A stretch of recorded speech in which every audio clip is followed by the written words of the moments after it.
The story kicks off with Taro Sakamoto, a former hitman, ruthlessly eliminating several men in a building. Soon after, he visits a local shop and instantly falls for its owner, Aoi.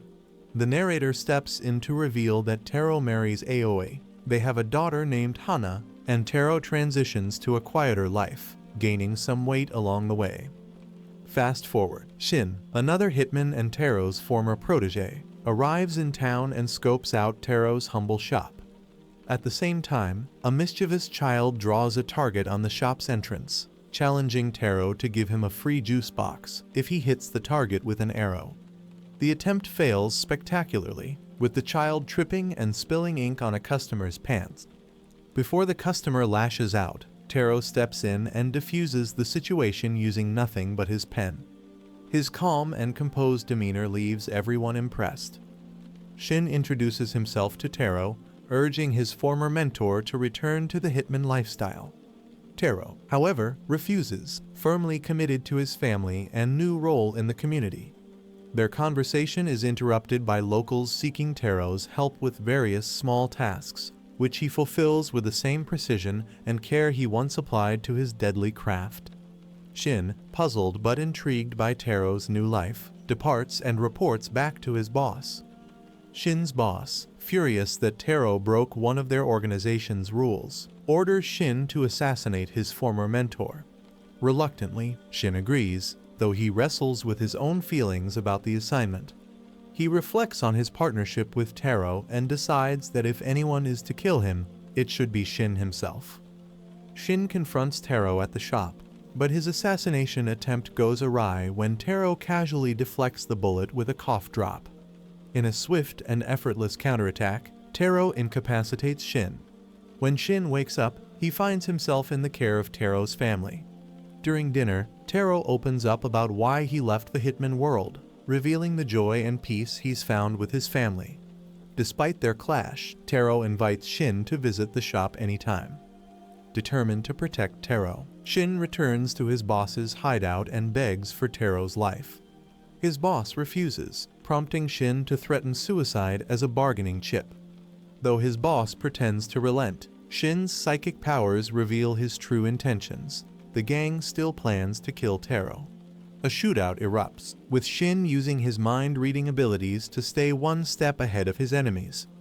Unbeknownst to Shin, Taro has been monitoring the entire situation via a bug planted in Shin's gun. Armed with weapons from his shop's hidden armory, Taro arrives at the scene and systematically dismantles the gang, including Shin's boss. Taro reveals how he tracked Shin using the bug and, in an unexpected gesture, tosses a shop apron at Shin. He offers Shin a job, inviting him to leave the hitman life behind. Then we see Shin working at Taro's shop, learning the ropes of customer service and joking around with the local children. More customers start flooding into the store, showing how Taro's peaceful life is thriving even as traces of his violent past remain just beneath the surface. Shin praises Sakamoto's combat skills despite his weight gain, but Sakamoto gets annoyed and tells him to focus on his job. Overhearing them, Sakamoto's wife questions if he has returned to fighting. Sakamoto denies it, and she reminds him of their promise. If he ever went back to violence, their relationship would end. Sakamoto reassures her he hasn't broken the rule. When Shin asks about the rule, Sakamoto glares at him, imagining silencing him, which makes Shin yell in pain and tell Sakamoto to stop doing that. Later, Sakamoto and Shin go to Chinatown. Shin is amazed by the lively streets and assumes they're there to buy supplies. Instead, he sees Sakamoto buying pork for his wife and daughter. Shin teases Sakamoto about how much he loves his family, but Sakamoto ignores him. While there, a girl named O accidentally breaks a window and falls onto Sakamoto, ruining the pork he just bought. Furious, Sakamoto stares at the mess, while Shin suggests the meat could still be used, but Sakamoto says it's ruined. Before they leave, a group of men chasing O arrives. O declares she won't run from them and takes down 2 men with powerful kicks. 3 more try to corner her, but she leaps over one, knocks out another, and throws the last into a dumpster. A larger man grabs her, while another with a knife threatens to hurt her. Sakamoto intervenes, breaking the knife with a chopstick. Shin uses his bag to fight off another attacker, and Oh disarms the man with a gun. The trio escapes, dodging gunfire. At their hideout, the gang leader, Dan, yells at his men for failing to capture Oh. He explains that the key she carries can unlock the black market and orders them to retrieve her no matter what. Bito, one of his assassins, kills a subordinate for failing, terrifying the others. As Sakamoto, Shin, and Oh run, Shin asks why the gang is chasing her. Oh explains that her father was a mafia boss, and the key unlocks a vault with her family's treasures. Her father died protecting it, and her mother entrusted her to keep it safe. Shin suggests she hand over the key, but Oh refuses, saying she can't betray her family's trust. She apologizes for involving them and leaps away. Sakamoto stops Shin from following her and asks if Oh knows how to cook pork. Surprised, Oh says her father taught her. Sakamoto promises to handle the gang if Oh agrees to cook for them. Before they can act, Bito ambushes them with a kick, starting a fight.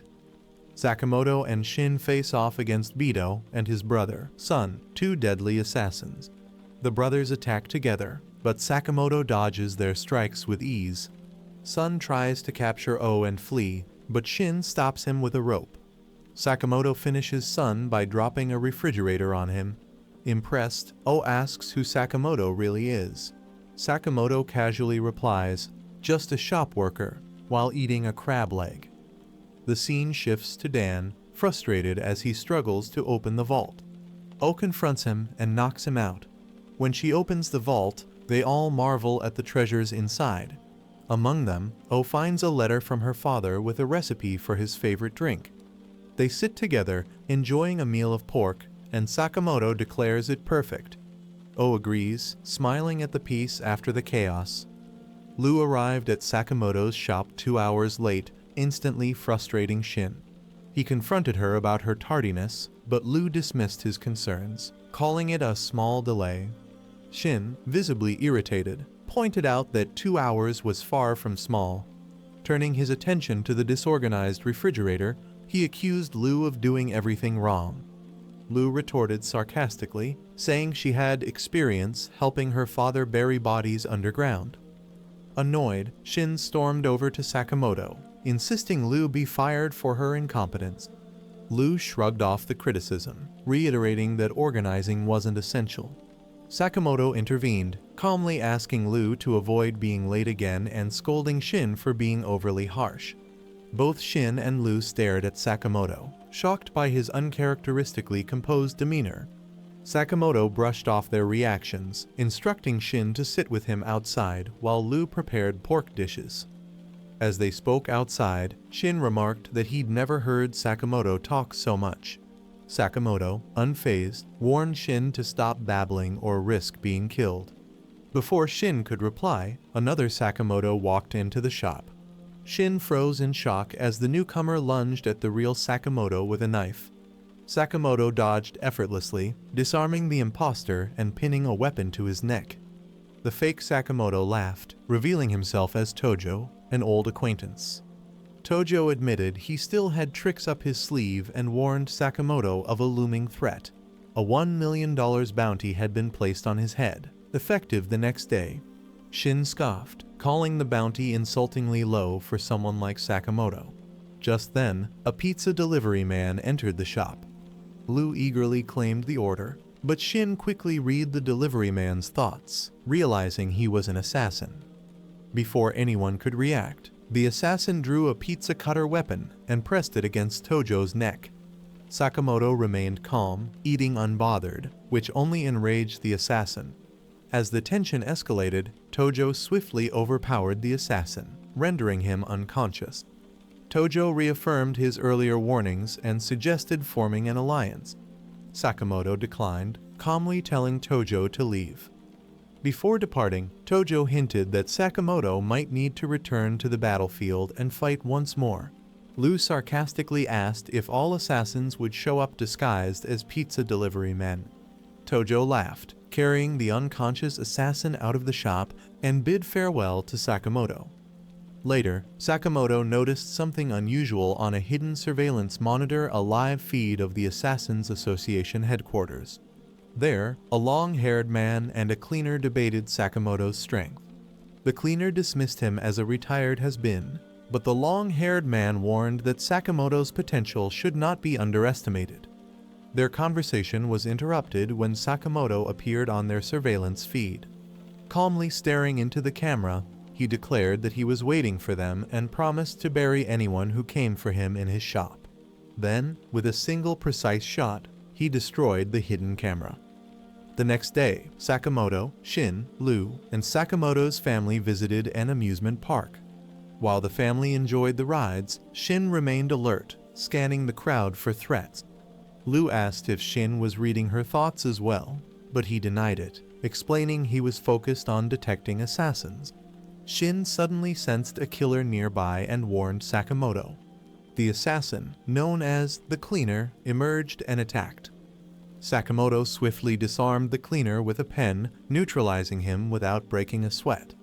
Shin and Lu discreetly transported the unconscious assassin to a forest, marveling at Sakamoto's efficiency. However, Shin couldn't shake the feeling that more threats were looming. Back at the park, another assassin, this time the long-haired man from the association, was spotted by Lu. Shin read the man's thoughts, confirming his identity as an enemy. The long-haired man attacked, firing a gun at Sakamoto, but Sakamoto dodged effortlessly. Shin leaped into action, battling the assassin on the amusement ride rails. Despite being injured, Shin persisted, using his quick thinking to counter the assassin's relentless attacks. In a final move, Shin tricked the assassin into overextending, then disarmed and subdued him during a stage performance. Disguised as a rabbit mascot, Shin delivered the finishing blow. The audience, unaware of the danger, erupted into applause, believing the fight to be part of the show. Afterward, Shin returned to Sakamoto, who nodded in approval. Two Dandenkai agency members named Boiled and Abaguro chat with each other. Then, Lu applies eye drops to Shin's eye. After that, our heroes interrogate the culprit who poisoned Shin. They want to know who hired the culprit. After Lu threatens the culprit, he tells her, Taro, and Shin everything. Shin brings up the JA. He tells Lu that JA stands for the Japanese Association of Assassins. He says the JA manages professional hitmen. Shin tells Lu that he and Taro were former JA members. Aoi and Hana meet with our heroes and the culprit. Shin doesn't disclose the culprit's true intentions to Aoi, much to the culprit's curiosity. Taro and Lu follow Aoi and Hana to an eating area. Shin tells the culprit that he and the others will take care of his poisonous weapons. He tells the culprit that he and the others won't kill him. Hana applies a band-aid on the culprit's wound and returns to her family. The culprit frees himself and plans to ride a roller coaster before departing. While Hana and Aoi grab food, Shin tells Taro and Lu that he can't read minds as of now. Shin claims the antidote gave him a headache. Concurrently, the culprit is washing his hands in the men's restroom. Abaguro and Boiled confront the culprit, and we learn his name is Tatsu. Boiled and Abaguro tell Tatsu that they're here to eliminate Taro.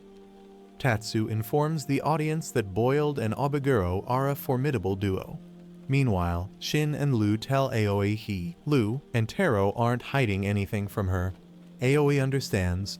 She suggests they go on another theme park ride and enjoy the remainder of their time here. Before they go, Aoi and Hana suggest they attend Sugar Park's haunted house attraction. An attraction worker lectures them about the place and helps them navigate it. Meanwhile, Boiled and Abaguro monitor them from an undisclosed room. Taro, Shin, and Lu protect Hana and Aoi from the assassins lurking in the haunted house. At the same time, Abaguro monitors Taro's group. Abaguro wants to get the hit on Taro, but Boiled tells her he wants to do it. Boiled reveals why he dislikes Taro.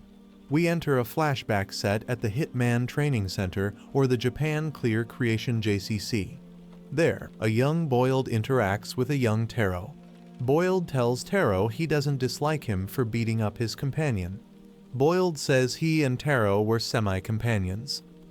However, Taro's fangirls convinced Boiled that Taro wasn't as hard-boiled as he assumed. Then, we return to following Taro's group. Shin belittles Lu for being afraid. Lu drinks alcohol to calm herself down. Taro's group hears something coming from a door.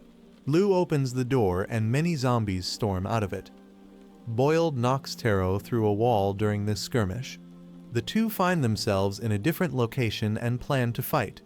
Meanwhile, Shin finds Aoi and Hana lying on the ground. Shin learns they're unconscious. Obaguro confronts Shin with her horde of fake zombies. Lu arrives and plans to use her drunken fist technique to fight Obaguro. Concurrently, Taro wants Boiled to tell him where his family is. Boiled refuses.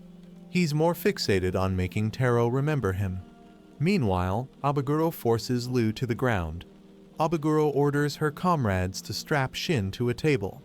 Then, Obaguro turns to Lu and places an hourglass on the table. Obaguro tells Lu she must hit her every 10 seconds. If Lu fails, Obaguro claims her ally will use his chainsaw to dismember Shin. At the same time, Taro seemingly struggles against Boiled. Boiled informs Taro about his equipment's abilities. He claims he looked up to Taro in the past, but has gotten soft since they last met. Concurrently, Taro recalls a memory of Boiled informing him and Nagumo about his weapons. In the present, Boiled and Taro continue fighting and the former knocks the latter into a wall. Taro emerges from the smoke and is thin again. He lists the materials Boiled used for his weapons. Taro tells Boiled he remembers him. Taro tells Boiled he'll show him what he can do. Lu endured Abaguro's blows but stumbled after a kick, admitting her exhaustion. Shin, tied up, recalled Abaguro's cruel deal: if she struck Lu every 10 seconds, he'd be spared. Fear gripped him. Abaguro lunged for another kick, but Lu dodged, striking back with her hair, calling it luck. Frustrated, Shin urged her to fight seriously. Abaguro landed a heavy hit, declaring playtime over. But Lu just laughed, took a swig of alcohol, and, mid-drink, dodged another attack before kissing Obaguro's hand and countering with a brutal strike. Exhilarated, Obaguro begged for death, but Lu refused. It was against her family's rules. When Obaguro mocked her definition of family, Lu named Shin, the director, and his family, enraging Obaguro. She attacked, but Lu only touched her face, leaving her confused. Suddenly, Lu woke up, asking who Obaguro was and why Shin was tied up. Shin groaned she'd snapped out of it at the worst moment. Obaguro, assuming mockery, hesitated, then smiled in admiration and hugged Lu. Shin, relieved, declared himself safe.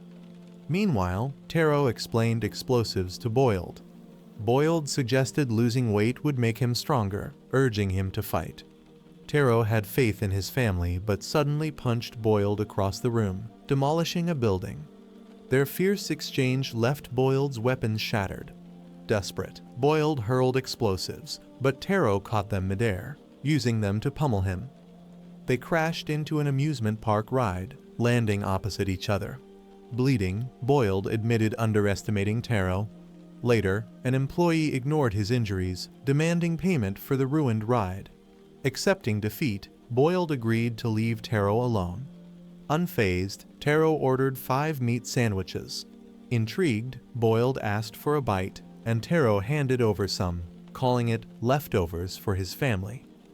Shin arrived, shocked by Taro's sudden weight loss, snapping pictures as proof. Boiled mentioned a gang's bounty on Taro. Before he could respond, his wife overheard "reward" and looked furious. When Taro admitted assassins were after him, she demanded an explanation. Boiled revealed Taro hadn't wanted to ruin her trip. Enraged, she reminded him of Family Rule 6: no secrets. Caught off guard, Taro nodded. She insisted they enjoy the show now that the problem was handled. Boiled, impressed, praised her toughness. Later, Shin asked how they'd stop the bounty. Taro said they had to kill the gang's presenter to cancel it, but needed to identify them first. Obaguro revealed GGI was behind it, complicating matters. Boiled suggested his boss might help. Shin, frustrated, pushed him to make the call. The team met an info broker, uncovering gang details. As they left, an employee warned Taro that someone from his team might be betraying him. Meanwhile, at a business lunch, Nagumo denied knowing Taro. Suspicious, Heio attacked, but Nagumo deflected with a fork, warning him to save the killing for dinner. Taro's team infiltrated the gang's HQ, silently eliminating guards only to find them already dead. At the center sat Nagumo, smirking. He told Taro he'd caught him red-handed. Shin demanded answers, but Nagumo claimed he was on a separate mission and found the bodies first. He warned that pro-assassins were being systematically wiped out, each kill marked with an X. Back at Taro's store, an armed intruder demanded his location. Lu pressed a button, triggering a rain of weapons. Taro recalled Nagumo's warning: if he was only as strong as Bullet, he was doomed. Uncertain of their enemy's identity, Taro resolved to train his team for the battles ahead. Shin is sweeping up the shattered glass, muttering about how he's always cleaning up after reckless assassins. He points out that the store is falling apart, and Sakamoto agrees it's long overdue for renovations. Shin suggests entering a local competition with a hefty cash prize. Before they can discuss further, another clueless assassin barges in, demanding to know where Sakamoto is. Sakamoto plays dumb, confusing the assassin until the crew offers him food. Satisfied, the assassin leaves, his mission temporarily forgotten. That night, the assassin sits alone, reflecting on his failures. He remembers the ridicule he faced in the Assassin Guild and vows to prove himself. Just as despair sets in, a flyer for the competition lands on his face. His eyes light up. This is his chance to turn things around. The next day, Shin and Sakamoto arrive at the competition venue. The place is buzzing with excitement. As they collect their gear, the clueless assassin from the previous day shows up, his pet bird perched on his shoulder. Desperate to compete, he begs to join their team. Reluctantly, Shin scribbles Sakamoto's name next to his on the sign-up sheet. "Fine, we're teammates now," Shin grumbles. The first event is a massive paintball shootout. The assassin surprises everyone by taking out 4 opponents in seconds, earning Shin's reluctant respect. However, his mood sours when he overhears Lu cheering for Sakamoto. Realizing he's been tricked, he turns on them, revealing his true skills as a sniper. He pulls out a custom weapon, and the tension skyrockets. A tense battle ensues. Sakamoto analyzes the assassin's advanced ricochet techniques, noting how the bullets bounce at precise angles. Using his quick thinking, Sakamoto disables the assassin's weapon with a well-aimed stone. The announcer's voice booms, "Team Sakamoto wins." After the competition, the defeated assassin sits on the curb, feeling utterly worthless. Sakamoto approaches him and says, "You're one of the best snipers I've ever seen." The compliment lifts his spirits slightly. Shin hands him a small portion of the prize money, joking, "You caused too much property damage. This is all you get." Back at the store, Sakamoto's wife teases him about spending the prize money on city repairs instead of store renovations. Shin, curious, asks how the two of them met. She smiles, recalling the first time she saw Sakamoto in a store. "He had the biggest, sweetest smile," she says. Sakamoto, overhearing, silently warns Shin not to pry into his wife's thoughts again. At a school observation day, Taro and Aoi watch their children in class. Meanwhile, at Taro's shop, Shin and Lu argue until Haisuke interrupts, casually requesting pork buns. Frustrated, Shin storms out.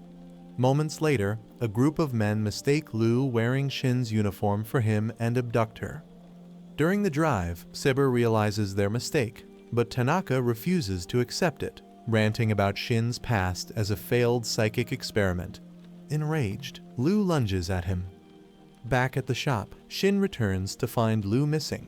Taro, unfazed, reveals the shop's uniforms contain GPS trackers. They take off on Taro's motorcycle in pursuit. Meanwhile, Tanaka and Seba strategize, unaware of their approaching pursuers. A fight breaks out, taking down Tanaka's men. Realizing they're outmatched, Seba speeds off with Tanaka fighting them off. The chase ends when the GPS signal stops at Okutabi. On a bus to Okutabi Science Museum, Shin reveals the lab his former home is hidden beneath it. Upon arrival, museum staff snap photos of them in dinosaur costumes before blocking entry. Once inside, Shin leads Taro toward the lab's entrance. Meanwhile, Seba confesses to his boss, Kashima, that they captured the wrong person. Displeased, Kashima orders Tanaka locked up with Lu. As Shin and Taro enter the lab, alarms blare, robot animals attack, followed by a massive fossilized robot T-Rex. Taro takes it down, but their victory is brief. Elsewhere, Dr. Ishikawa, a lab scientist, reveals Kashima's assassins took over a year ago. Before he can say more, Kashima's enforcer, Mad Horiguchi, attacks. Shin intervenes, but Mad stabs him with a needle, scrambling his speech. Taro retaliates, slamming Mad into a desk as they prepare for another fight. Unbeknownst to them, Asaragi and Shishiba arrive at the museum, wondering if it has ties to Slur. Without hesitation, they step inside. Haisuke enters the Sakamoto family shop and finds Hana crying at the counter. She's upset that Shin, Lu, and Taro are missing. Determined to help, Haisuke reassures her and sends Pisuke to track them down. Meanwhile, Lu interrogates Asakura, while Taro and Shin face off against Mad. Taro tries to punch Mad but ends up hitting Shin instead. Confused, he learns that Mad injected him with a needle that scrambles his brain's recognition signals, making his friends appear as enemies. To land a hit on Mad, Taro has to trick his mind by thinking about attacking Shin first. He puts this into practice, landing a punch on Mad. Elsewhere, Asakura reveals he's responsible for Shin's psychic abilities, blaming himself for dragging Shin into his research. He recalls how Shin, as a child, drank an experimental concoction, awakening his mind-reading powers. Asakura once promised to cure Shin, but Shin embraced his abilities instead. Lu urges Asakura to make amends with him. Using a chemical concoction, Asakura dissolves their cell's bars, freeing himself, Tanaka, and Lu. Back at the fight, Mad injects himself with enhancers, boosting his speed and strength. He gains the upper hand until Taro and Shin outmaneuver him. Afterward, scientists thank them, and the duo heads deeper into the lab. Shin believes Lu is being held on the 4th basement level, but as they advance, Taro steps on a hidden switch. A trap door opens, and he shoves Shin out of the way before falling through it. Meanwhile, Kashima and his top enforcers, Takamito and Onigahara, encounter Shishiba and Asaragi on the 5th basement level. The assassins reveal they've already wiped out most of Kashima's men. When Kashima refuses to surrender, Asaragi swiftly eliminates Takamito and Onigahara. Enraged, Kashima retaliates, cracking Shishiba's ribs. Shishiba counters with a wrench strike that twists Kashima's head around, but Kashima effortlessly resets his neck, revealing his unique abilities. At that moment, Taro crashes through the ceiling, greeting Shishiba and Asaragi. Shishiba introduces Asaragi as a new order member before they depart, confident Taro can handle Kashima. Meanwhile, Shin encounters Seba and prepares to fight. Seba quickly gains the upper hand, pushing Shin to his limit. Just before Seba can finish him off, Haisuke arrives and takes the shot. As Seba collapses, Shin sighs in relief and thanks Haisuke for the save. Sakamoto faced the gang leader, demanding he leave out of respect for his friend. The leader scoffed, intent on spreading chaos. When he revealed a hidden weapon in his mouth, Sakamoto jammed a pen into it, causing it to explode. With a cold stare, he warned the leader to stay out of his friend's business. Meanwhile, Lu and the lab director hid from guards. The director feared their escape had been noticed. When Tanaka tried to flee, Lu yanked him back, reminding him he was still their hostage. Determined, she vowed to apologize to Shin once they got out. Elsewhere, Shin thanked a hitman for his perfect timing, while Seba engaged in a sniper battle. Confident, Seba fired an iron arrow, landing a hit only for a ricochet shot to sever his arm. The sniper exposed Seba's invisibility by shooting a water valve. leaving Shin to deliver the final blow. Back at the lab, the gang leader revealed he had rigged the facility with explosives, leaving only 20 minutes until detonation. Sakamoto, unfazed, claimed 5 minutes was more than enough. Enhanced with 70% weaponized modifications, the leader launched a vicious attack, but Sakamoto countered effortlessly, using everyday objects as weapons. Their fight escalated onto a moving train, where the leader hurled passengers at Sakamoto to slow him down. Catching each one safely, Sakamoto declared no one would threaten his family. With a final blow, he ended the battle.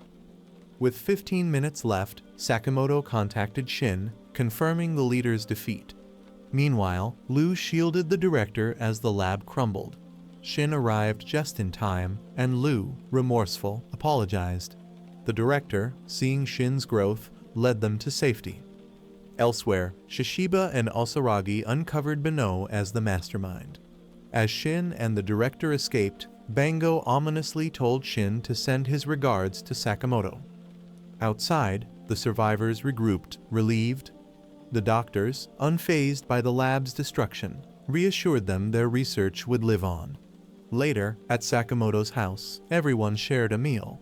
As Lu and Shin bickered over food, Sakamoto, fed up, smacked them both, calling them fools who never learn. Shin was unable to move due to exhaustion from the lab battle, and he told Sakamoto they were vulnerable if someone attacked. After reading about a location in the newspaper, they decided to visit the Spring of Relaxation. Shin hesitated to enter, feeling too fatigued to fight, but Sakamoto assured him the place would restore his strength. At the bathhouse, a staff member recognized Sakamoto and secretly identified him as the infamous killer. Determined to make a name for himself, the staff member set traps in the bathhouse. When Shin activated a button to enhance the experience, the staff member's device sent him flying, injuring him. Despite increasing the water pressure, Sakamoto remained unharmed, frustrating the staff member. Next, they entered the steam room, where Sakamoto remained unaffected by the intense heat, reminiscent of his training. When the staff member froze the pool to trap them, Sakamoto remained unaffected, though Shin was caught in the ice. Later, at the waterfall pool, increased water pressure injured Shin but had no effect on Sakamoto. Exhausted, Shin rested while Sakamoto effortlessly played table tennis. The staff member, Utero, recalled his father urging him to take over the bathhouse, but he had aspired to be an assassin. When 2 men mocked him for working there, he was attacked. Sakamoto intervened, effortlessly taking them down. Inspired, Utero decided to embrace his family's business and leave assassination behind. Later, at a restaurant, Shin and Sakamoto encountered Lu, who challenged Shin to pick the right drink. He failed, and she teased him. As they ate, armed men ambushed them, but Sakamoto easily deflected a bullet with a fork, and Shin took down another attacker. Lu then recognized a mafia member, Wong, who asked her to return and lead their organization. She refused, preferring her peaceful life. Wong, determined to win Lu back, proposed a competition. If Sakamoto and Shin won, he would reveal the identity of the person who put a bounty on Sakamoto. They followed him to an underground gambling club, where they had 2 hours to earn as much money as possible. Confident, Sakamoto assured Shin they had an advantage Shin's mind-reading ability. As the competition began, Tang, a skilled strategist, quickly doubled his money, setting the stage for an intense challenge. Shin suggests dividing the chips, believing gambling is just luck, but Lu suspects Tang has a trick to win. Lu argues that gambling involves strategy and psychology, and he proves it by going all in and winning. Shin, clueless about gambling, decides to play, but others see him as an easy target. However, he reads their bluffs and wins 12 million yen. Meanwhile, Sakamoto plays roulette, but the dealer rigged it with a magnet. Just as he's about to lose, Sakamoto flicks a chip, keeping the wheel spinning, and wins. Tang expertly wins at blackjack, using memory and calculations. In a flashback, we see Tang, once bullied by his clanmates, earn respect when L recognizes his intelligence. This motivates him to become the clan's strategist. Back in the present, Tang challenges Sakamoto's team to a Joker game. Shin tries reading Tang's mind, but gets overwhelmed by complex calculations and collapses. The game comes down to Tang and Sakamoto. Sakamoto tricks Tang into drawing the Joker, winning the game. Tang's subordinates betray him, but Sakamoto encourages him to outsmart them. Tang reveals he anticipated their betrayal, and their guns are rigged. Sakamoto swiftly knocks them out. Afterward, Tang joins Sakamoto's group and shares intel about X, revealing that 4 supposedly dead inmates may now be in Japan. Meanwhile, these convicts, now working for X, receive a kill list, including Sakamoto. Despite warnings about their danger, Sakamoto and his team decide to face them head-on. Remember to like and subscribe to the channel. Thanks for watching, and see you next time.